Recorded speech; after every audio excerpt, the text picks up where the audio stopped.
Hi, I just want to quickly show you the difference that the wood chip covering makes. So on this side is our wood chips that I laid about 5 days ago, and then on this side, as you can see, I haven't done anything to the soil. So you can see the top covering, of course, but now let's go under.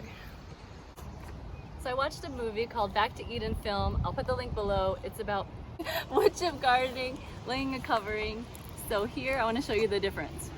On this side is what the soil in the garden looked like. So red clay, let's see, let me try to break into it. Red clay, I'm pushing, and it's not giving. And see all the rocks.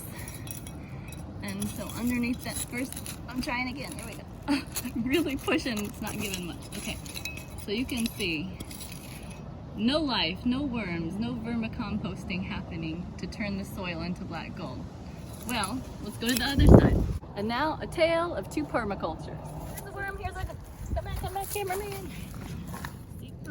That juicy guy is doing vermicomposting for me right now and eating the bad bugs. So good bugs eat the bad bugs, that's what you want. Good critters turning up the soil for you so you don't have to till.